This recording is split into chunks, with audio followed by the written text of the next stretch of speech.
How you doing? My name is Christopher Brown, and now listen to my podcast, Sports Talk with Chris, and this is episode 28. Man, last night we saw NBA basketball. Both games was everything, man. I mean, not having basketball for 4 months, and then the first two games, they're both decided by 2 points. We couldn't ask for anything better. You know, both games, it was a lot of defense.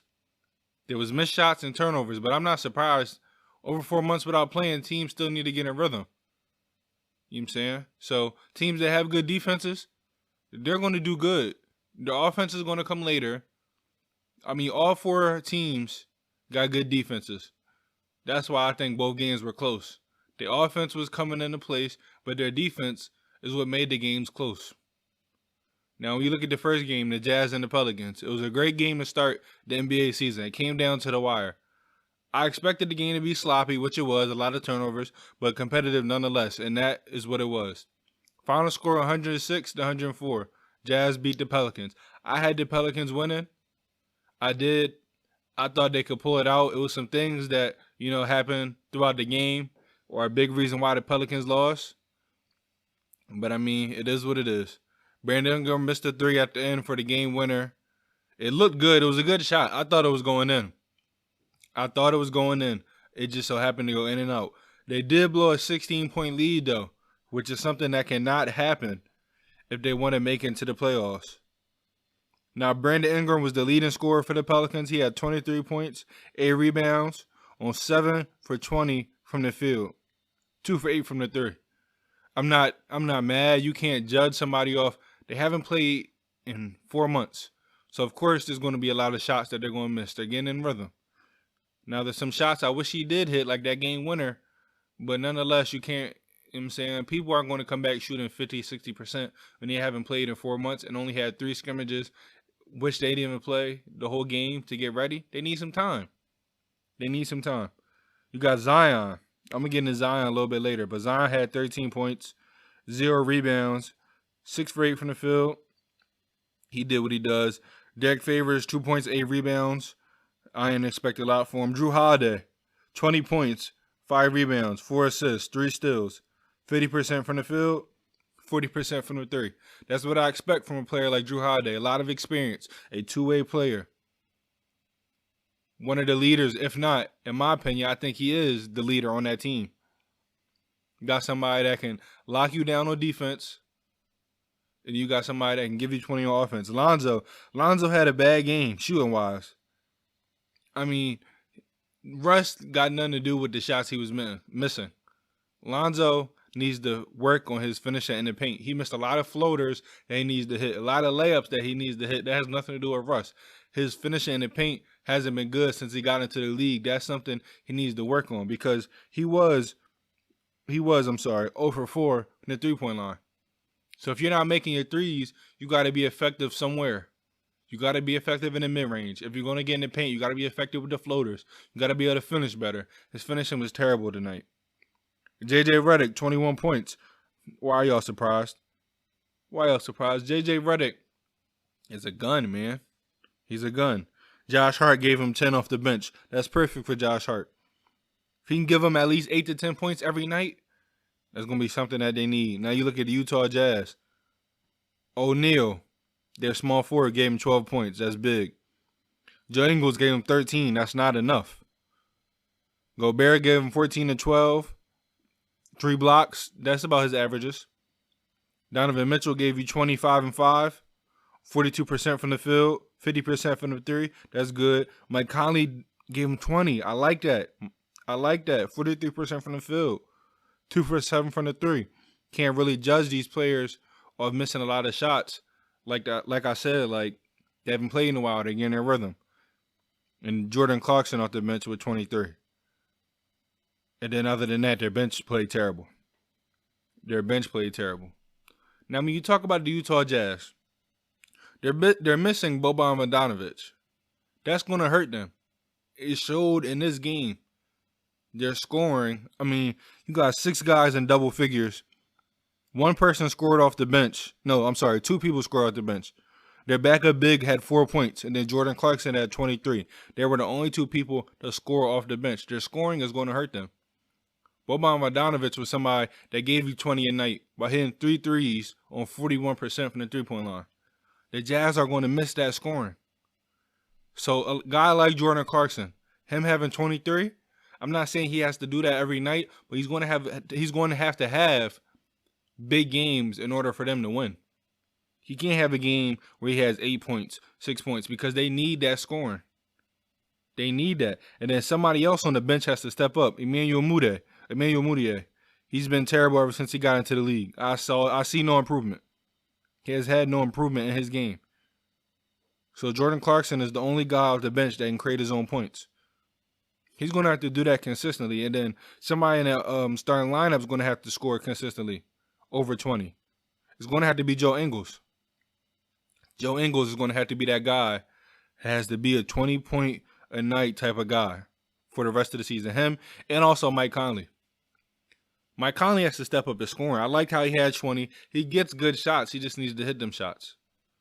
Mike Conley is a baller. I don't know what happened this season. I expect him to be better than what he was.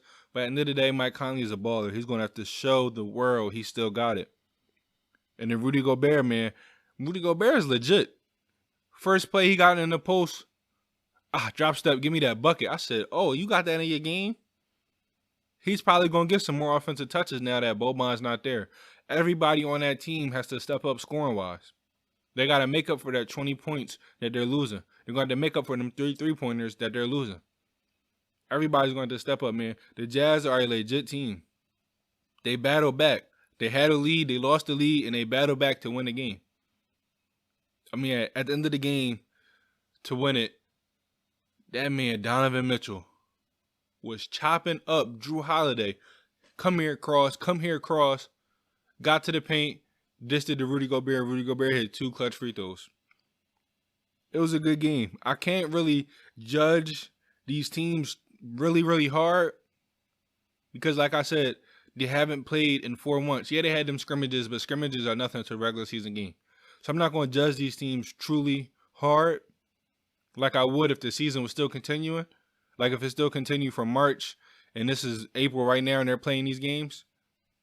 I'm not going to judge them like that. But I'm just, these are some things that I'm seeing already that's going to be a big factor in these teams' success. Now, when you go to a team like the Pelicans, right? Brandon Ingram needs to take over a little bit more. He has the killer instinct. I mean, he showed it last night. It was spurts where he was just dominating. Nobody could guard him. He needs to do that more often, especially if Zion's not on the court. Brandon Ingram got to be that guy. He's a pure bucket, and he's going to win Most Improved this year. He's my pick. If I had a pick, without a doubt, it'd be Brandon Ingram. He just got to be that guy, man. He has to be that guy. He's the best scorer on that team, in my opinion, because he can score at every level. Yeah, Zion can score a lot of points in quick bursts, but Brandon Ingram can score in the paint, can score in the mid-range, can score in the post, can score off the dribble, and he has the 3-ball, which makes him the better scorer, the best scorer on that team. He's just going to keep doing that, man. Lonzo, like I said, Lonzo needs to finish better in the paint. It was floaters I seen him miss, wide open floaters I seen him miss, layups I'm seeing him miss. He shot the ball with confidence, which I love. I love that he's shooting with confidence. He just has to hit those shots because those are good shots he's taking, man. Lonzo's taking some good shots in the paint. He just got to hit them. And I believe he's going to hit them with some time. He's definitely going to hit them for them to win the rest of their games and get into the playoffs, have a chance to get in the playoffs. Because those are some important shots that he's taking that he has to hit. JJ Redick needs to keep being a gunner off the bench. 21 points. Come on, 3 threes. He's a gunner. He needs to be a gunner off that bench. That's the only job he has coming off the bench is shoot the ball and score. And he did that tonight. And I know he's going to do that for the rest of these seeding games and if they make it into the playoffs. I know he's going to do it at a high level. He just got to be consistent. The second unit looked nice. It looked real nice. Him, Josh Hart, E'Twaun Moore gave them 8 points, hit some clutch shots. It looked real nice. But Jackson Hayes needs to become a rim protector. Because Derek Favors is not going to be the rim protector. Zion Williamson, he's cool and all. He's 6'6". He's not going to be the rim protector. Jackson Hayes needs to step up and be that rim protector. That's where I saw that the Pelicans teams was lacking at. They were lacking in defending the paint this game. They need to step it up right there. Their roster is built to win, man. I saw it. It's built to win. The stars are young, but they still got the key veterans. Key veterans in Drew Holiday. Key veterans in JJ Redick. They have experience in this league that can help them win. They got a nice roster. I'm mad that they lost. And one of the big reasons why I think they lost is because how they played Zion. For one, Zion had 13 points in 15 minutes. He almost scored a point every minute. Zion is great. He's great. If I had to say something about him, which I saw last night, it would be I think he needs to post it up deeper more. He'd be more effective instead of getting pushed out to the mid-range, to the high post. I want him to get posted up in a block so he hurry up, do his move, get right to the bucket. But at the end of the day, 13 points in 15 minutes, that's great. I knew, well, I didn't know. I had a feeling, though, that they were going to play him in short bursts because he missed those 3 scrimmages, because he left the bubble to do with some family issues. So in the back of my mind, I thought it was a possibility that they would do it. And I was praying that they would play his minutes correctly. If your star player, one of your star players, if you're going to have him limited in minutes, play him in short bursts, you would think that the short bursts you play him in would be the most effective for the team. That would be having Zion in at the end of the game. That's when he should have been in. Yeah, you could have played him 2-3 minutes in the beginning of the fourth, and they had him play at the end of the game. Because at the end of the game, he would have made a difference. The offense would have been so stagnant. He'd have been another scorer out there that can get bucket, and he's a mismatch. Because them guys couldn't guard him. 13 points in 15 minutes, he was doing his thing. You should have played him at the end of the game. He would have made a big difference, and they probably could have won the game, man. He gave them another weapon at the end of the game, and they needed that. I'm watching it. As soon as he sat down, I said, oh, they're probably not going to put him in. Which it makes no sense. It's like the Pelicans don't even want to get into the playoffs. How don't you play your young star at the end of the game? I understand he's on a little minute restriction. I understand you want to play him in short bursts. But the best time to play him would have been at the end of the game. That's where he would have made a difference at. Not in the beginning of the quarter. And then you have him sit. Like, why would you do that?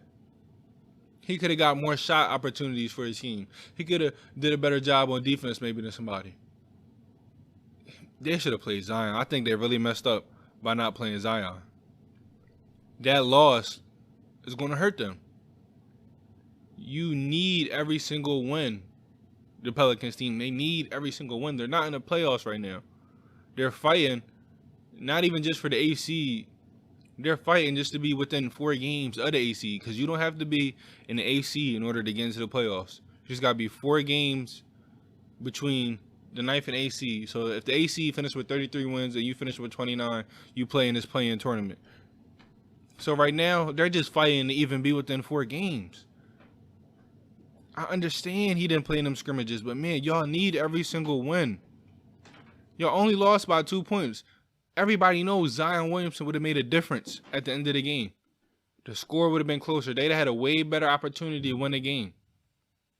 But they didn't play Zion at the end. And it hurted them, man. It hurt them.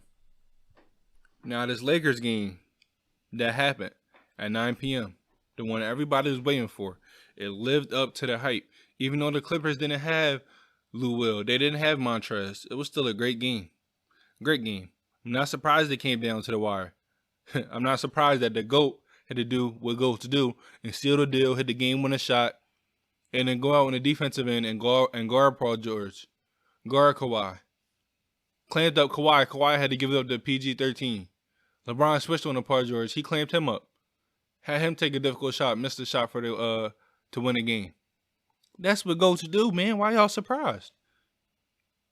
Why y'all surprised? I had a feeling Anthony Davis would be the leading scorer tonight. He went off. He went off. That's what he's going to have to do against the Clippers, man. Nobody on that team can guard him. Nobody. They got a whole bunch of players on their team to stop LeBron. So that means Anthony Davis has to go off. Now for the Clippers, they didn't have 2 of their main guys, so you cannot really judge how they played, but they still play good. They still play good. Kawhi went off. Paul George went off. They went off. They went off, man. You got Kawhi. Kawhi had 28. Paul George had 30. Paul George shot 6 for 11 from the three-point line. Kawhi shot 3 for 4. You cannot ask more from your star players. Great on defense, great on offense. They did their jobs, man. Paul George looks healthy. He looks healthy. He was out there looking like the Paul George from Indiana. Unstoppable. He was looking good out there. But you cannot really judge this Clippers team because they did not have Lou Will and Montrez. 2 players that average 18 points coming off the bench. You look at the box score for the Clippers, right?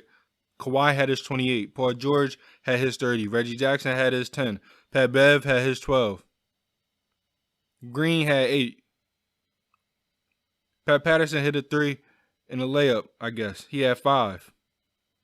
But the scoring was spotty. Morris had 0 points. 0 for 4. Zubac, only 2 points in 15 minutes. Joakim Noah, 1 point in 10 minutes. Landry Shamet, supposed to be a shooter for them, shot 1 for 8. 0 for 5 from the three-point line. 2 points in 22 minutes. You cannot really judge these players off this first game, so I'm not going to do that. But what I'm going to judge is the fact that it's going to be hard for the Clippers to win without Lou Will and Montrez, and it shows it. Those are 2 guys you can count on for points. You take them 2 out the lineup, you don't know where you're getting them points from. And it showed. It showed. The 2 stars are going to do their job. Big moments, they're going to do their job. For the Clippers, they need Lou Will and they need Montrez to play good for them to win. I'm sorry. It's how it is. Now, when they play, do they play good all the time? I'm a big fan of Lou Will. I've been a fan of Lou Will. I remember I met him at Lincoln when I was like 6, 7 years old when he was with the Philadelphia 76ers. Lou Will's my guy. Montrez, I love Montrez. He's been doing this thing. They got to play good. They will play good. Can't wait to see him back on the court. Now, when you look at the Lakers, AD's a beast, man. AD is a beast. AD had 34 last night. 6 for 17 from the free throw line. He shot 17 free throws last night. What does that tell you? He was aggressive. He was aggressive, man. That's something you love to see. That's something he's going to have to be in these playoffs, especially against the Clippers. He's going to have to be aggressive, man. Have to take some of the load off the Kings' shoulders. LeBron had 16, 11, and 7 last night. He shot bad. 6 for 19 from the field goals. 2 for 7 from the 3. He made both his free throws. He shot bad, yeah, but at the end of the day, he had the game-winning shot. So, shot bad, had the game-winning shot. That's cool. Him going against these Clippers teams, they got a lot of people that's going to guard him. A lot of people that's going to guard him. They're going to throw bodies at him. So he's going to need players to help him out a little bit. Now, when it comes in the playoff time, when he got his rhythm, I think he's going to get 30 against this team easily. He missed some shots he usually makes. He missed a lot of shots he usually makes. But at the end of the day, he got people involved, which he always does. Took over at the end of the game, hit the game-winning shot. People say he's not clutch. Well, he's clutch. So, he had a good game. Now you look at the rest of the team. Kuzma, 16 points. 4 for 7 from the three-point line. Now, Kuzma shot a 3 in the game in the beginning of the game where he had somebody wide open right next to him. He decided to do a hezzy dribble and pull up for 3. He missed. I was so frustrated. I was heated. But then he ended up having a good game, which is good. Kuzma is going to have to do that coming off the bench. 16 points, 31 minutes. He's going to have to do that. 7 rebounds. That's big. He needs to be a defender, and he needs to be able to score on a high level. Because the Lakers gave up all those. They gave up Lonzo, Hart, Brandon Ingram, who I always knew was better than Kyle Kuzma. Lonzo, I would still take over Kuzma. They chose Kuzma. So he has to prove not only to himself, but the Lakers, to everybody, he was worth it. He can't have games where he's scoring 6 points, 2 for 10 from the 3-point line. That cannot happen. And tonight, he had a really good game. He needs to keep that up. Dion Waiters, 11 points, 21 minutes, 5 for 10 from the field, 1 for 6 from the 3. You cannot really judge these players too hard off how they shooting. But you saw how confident he was out there. You saw how aggressive he was out there. That's something that the Lakers need. A ball handler, a guard that can create his own offense whenever he has the ball in his hands. He did that. I expected nothing less from him. J.R. Smith, the 7 minutes he played, he only put up 1 shot. He gotta get back into the flow of things. That's just what's going to have to happen. That's what these 8 seeding games is going to be for JR. Him getting back in the mix, him getting back in the flow. Alex Caruso tipped in 7 points. That's big.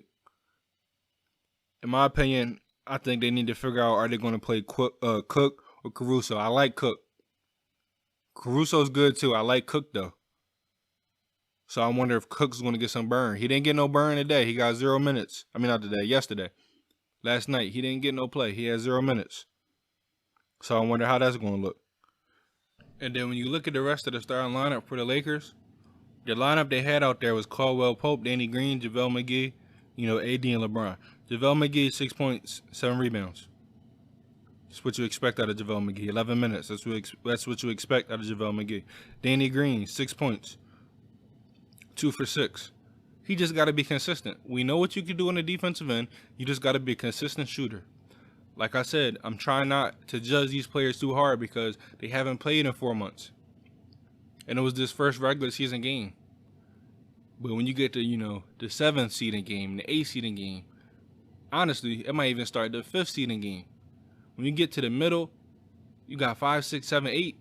Teams need to start hitting their rhythm, start hitting their stride because you got to be in playoff mode. Now, both teams, they look playoff mode. They just got to play in playoff mode. We know what you can do on the defensive end, Danny Green. Just got to be a knockdown shooter. Same thing for Caldwell Pope. He's in that starting lineup. He needs to be a two-way player, a knockdown shooter and a lockdown defender. Him and Danny Green are going to have the task of guarding the other team's best guard. That's their job. So they got to be lockdown defenders and knockdown shooters. I know they can do it. Caldwell Pope, played 29 minutes. He needs to score more than 6 points in them 29 minutes. He needs to. He needs to hit at least 1 3. I'm trying not to judge these players too hard. He was over 3. He needs to pick that up. He needs to get in rhythm. But at the end of the day, it was a great game. Both games were great games. They both were. But you got to understand these 4 teams are all playoff teams. Lakers and the Clippers are the favorites to win the championship. So they gotta get right into playoff mode. Pelicans are fighting to get in the playoffs. They gotta be right now in playoff mode. Jazz are fighting to be that 4th seed. Are fighting to have some type of home court advantage. Are trying to go for a little playoff run. So they're fighting. They need to be in playoff mode. And all teams were. You're gonna expect some sloppiness. You should expect some sloppiness.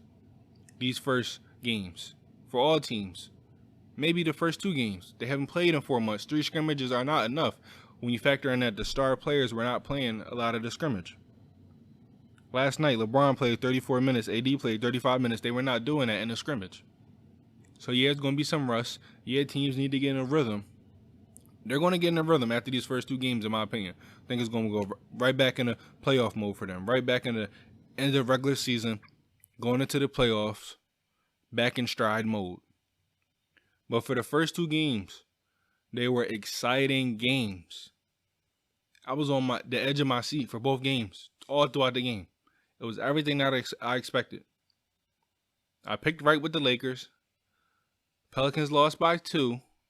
Some things that they could have did differently to help them win the game, but at the end of the day, they lost. So they need to pick it back up because they are fighting to get into the playoffs. They got the roster to do it, but they have to win games. All right, Thursday night games are over. It's Friday. We got some good games today. First game we got Orlando Magic versus the Brooklyn Nets at 2:30. They both are at the bottom of the East. Let's be honest. They're not favorites to win the title, but they're both in the playoffs. If Orlando wins, they'll be the 7th seed, and if the Nets win, they'll stay the 7th seed. I think the Magic are going to win personally. Right now, they have the better roster in the bubble. The Nets are playing without Kyrie, DeAndre Jordan, Wilson Chandler, Spencer Dinwiddie, Mike Beasley, Taurean Prince, and Nicholas Claxton. I like the addition of Jamal Crawford. I love the addition of Jamal Crawford. I hope he gets some valuable minutes, man. He's a bucket. And if you look at their roster right now, he's arguably the second best scorer on their team right now. Orlando got a decent roster. They're not championship contenders, like I said, but they're going to compete. It's going to be a good game to start the day. Next, we got 2 games at 4 o'clock. One of the games, the Phoenix Suns versus the Washington Wizards. I'm only going to watch the game because of D-Book. I'm only watching the games because of the Suns. The Wizards don't got nobody right now. Brad Beal not playing, John Wall not playing. They're not going into the playoffs. It'd have been a way better game if Brad Beal was playing because we get to see Brad Beal versus D-Book. That would have been a show. But we're not going to see that. The Suns got a nice little roster. Kelly Oubre's not playing, if I'm not mistaken. But the Suns not making the playoffs. It's going to be a nice game. I'm glad basketball is back, so I'm going to be watching this game. Like I said, both teams have no shot in making the playoffs. But basketball is back, so I'm watching it just because. Now, the other game at 4 o'clock is the one people are most likely going to be watching. The Grizzlies versus the Portland Trailblazers. This is an important game for both of these teams. Since the Pelicans lost last night, game they should have won, they lost by 2. A win for the Blazers will make them even closer to the 8th seed, but most importantly, 2 games ahead of the 10th and 11th seed. That's very important because if the Blazers don't make it to the 8th seed, remember, if you're in between 4 games, if you're the 9th seed, if you're 4 games behind the 8th seed, you get to play in that play-in tournament where the 8th seed needs just 1 win to secure their position, and the 9th seed, if they win both games, they get to go into the 8th seed. So right now, this is an important game for the Blazers to create some separation from the teams behind them, but maybe have a chance to sneak up to the 8th seed. The Grizzlies lose some games. We don't know. But like I said, this is an important game. A very important game. For the Grizzlies, they have 33 wins, which means they're 4 wins ahead of the 9th seed. So if I'm the Grizzlies, they need to make sure they win this game. If I'm them, I want to make sure I'm more than 4 wins ahead of the 9th seed so I don't got to play in that play-in tournament. For the Blazers, they need this win, like I said. Their roster is looking real nice right now. The return of their 2 skilled big men and Zach Collins and Yusuf Nurkic is a plus. Yusuf Nurkic, when he's healthy, is one of the best bigs in the game. I'm not saying he's top 5, but he's impactful. Double-digit scorer. Double-double machine. Can pass the ball. Can create his own offense sometimes. Can play defense. He's a really good big man. He just has some injury problems. But him being healthy and him being in the lineup, whether he's starting or coming off the bench, is going to be a big plus for the Blazers team. Now, if you ask me who I pick to win, I'll go with the Blazers. It's not going to be easy at all, though. It's going to be a good game. The Grizzlies are legit. Their roster is solid as well. The only question mark when I look at their roster, though, is their bench. They have to play to their roles and be efficient and consistent if they want to have a chance. And right now, there's not enough players on that team that I'm confident with that's going to be efficient and consistent. That's why I'm going with the Blazers. I'm excited to see Ja Morant versus Dame Lillard, though. That matchup going to be crazy because you know none of them going to back down. And they're going to give 100% on each and every play. Then at 6:30, we got an Eastern Conference banger. We got the Milwaukee Bucks versus the Boston Celtics. The Bucks are undeniably the favorite to come out the East. But this first game going to be a tough one, though. It's going to be a good challenge. Before the season was suspended, Jason Tatum was playing like a superstar. And I expect to see the same thing tonight. Jason Tatum is a pure bucket.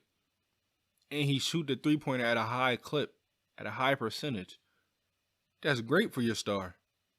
The Celtics still got more weapons, though. And when I look at their roster, more and more, I'm starting to like it. You got Jaylen Brown, a two-way player who offensive game is getting better every year. You got Kemba Walker, who's a walking 20-point scorer per night since he came into the league. You got Gordon Hayward, who's starting to get his groove back, starting to learn his role. You got Marcus Smart, their defender, their defensive leader. Then you got Enes Kanter, who in my opinion is probably the X factor. He gives them a player that can dominate in the paint. Now the Bucks, they're the number 1 seed for a reason now. Their roster is constructed for their team and is effective. They're dominant on both ends, offense and especially on defense. Now for this game, something I'm looking at, I want to see how Giannis is going to play. I want to see who's going to be matched up with. Is he going to go against Tatum the whole game? Or is he going to go against Jaylen Brown? If you ask me, I'm probably going to say Tatum. But there's going to be something to watch, though. Then I want to see who's going to guard him. Is it going to be Tatum or is it going to be Brown? Now, it's going to be a good game. Hopefully, it comes down to the wire. But I got the Bucks winning. But I will not be surprised, though, if the Celtics pull out a victory. At 8 p.m., you got a sneaky good game, in my opinion. You got the Sacramento Kings versus San Antonio Spurs. These two teams have a chance to make it to the playoffs if everything goes right for them. But it's going to be hard, honestly. It's going to be hard. But if everything goes right, they got a chance to sneak up in there. The Kings have a nice young roster and a nice young head coach, but they lack experience and veteran leadership. And I think it's going to hurt them in the long run, especially in this game right now. You got the Spurs. They don't have LaMarcus Aldridge. They're not going to be the same team. It's obvious. But they still got good players, good enough bench, and a great head coach to get the job done. I think it's going to be a really good game. I'm watching this, though. I'm tuned in. The Spurs still got players like DeMar DeRozan. You got White. You got DeJounte Murray. You got, what's his name? Lonnie Walker. You got Rudy Gay. You got Pop. The Kings. Yeah, Marvin Bagley's not playing, but they still got a nice roster, like I said. Darren Fox. Been a beast since high school. Proved it in college. Now this year, he had a breakout year. I think he's going to do some good this game. You got Bogdanovich. You got Giles. You got a nice roster. You got Harrison Barnes. It's going to be a really good game. Personally, though, I'm going with the Spurs. Even though they don't got LaMarcus Aldridge, I still think they can get the job done tonight. One of the factors I'm putting in is they got Popovich, a better coach. A coach means everything, especially at a time like this. Popovich is going to put them in the best places for them to succeed. I think their players got more experience, which is going to help them out in this game. And they're going to get the job done, and they're going to win. Now the last game, arguably the best game tonight. You got the Dallas Mavericks versus the Houston Rockets at 9 p.m. This game is going to be a great one. Rockets are currently the 6th seed, and the Mavericks are currently the 7th seed. Both teams have 40 wins and only 4 games behind the 2nd seed, which were the Clippers, who lost last night. That's big. Now the Rockets, they lost Eric Gordon. He's out for 2 weeks. He's not going to be playing tonight. That's their best scorer coming off the bench. So Austin Rivers, he's going to have to pick up what Eric Gordon was doing. He's going to have to become a better scorer. He's going to have to be more consistent off the bench. Score at least 12 points, especially if they want to win a night. Their roster is built like something we never seen before in this league. A whole bunch of guards, wing players. That's their style. They're going to live and die by the style. All props to them. Now the Mavericks, they look nice during the scrimmages. Like they're really here for business. Luka's going to show out like he's been doing all season. But if his shots not fall, I want to see him get his teammates involved more. That's going to be important. If his shots not hitting because, 4 months you haven't played. 3 scrimmages, you weren't playing them like real games. So if his shots not falling, like we seen last night, a lot of players were missing some shots they're accustomed to making. I want to see him get his teammates involved more. I want to see him get double-digit assists tonight. Now, Seth Curry. Seth Curry is having the biggest, best year of his career. Hitting 2.3 threes a night on 45%. That's major. Him and Tim Hardaway, who's also having a good year. Tim Hardaway is getting 15 points a night this year. They both need to score efficiently tonight. Take some pressure off the 2 stars. The Rockets, they're star heavy. James Harden, Russell Westbrook. Live and die by them. Eric Gordon, he had a 50-point night one night. He's not playing tonight. So you got them 2 stars, then it's a question mark who's going to step up. Now these 2 guys, and Seth Curry and Tim Hardaway, they're better than the Rockets reserves. So these two guys, they take pressure out the Stars. It's going to be an easy night for them. Now, Kristaps Porzingis, he has to dominate tonight, man. The Rockets have no big man. He has to dominate in the paint, so he can dominate there first, which he can. Then start stretching out the floor. Let Luka do his thing. Because once Luka get rolling and Kristaps get rolling, it's hard to stop them, man. Also, Boban, 7'2" monster. He got to dominate when he comes off the bench, too. For some reason, the Rockets don't want to play their only big on their team. And that's why, in my opinion, they're going to lose. Whenever they go against a dominant big man, I would never pick them to win. I got the Mavs winning tonight. It's not going to be easy. But if Kristaps asserts his dominance, because nobody on that team can guard him, they need to feed him early and let him dominate. Let him dominate. And if they do that, and then when Boban comes off the bench, he's going to grab every single rebound. You can get him some shots in the paint. Let them two big men dominate, and it's over. I'm picking the Mavericks. Like I said, I would never pick the Rockets if they're going against a team that has a dominant big man. This Mavericks team has one of the best bigs in the league. So I'm going with the Mavs.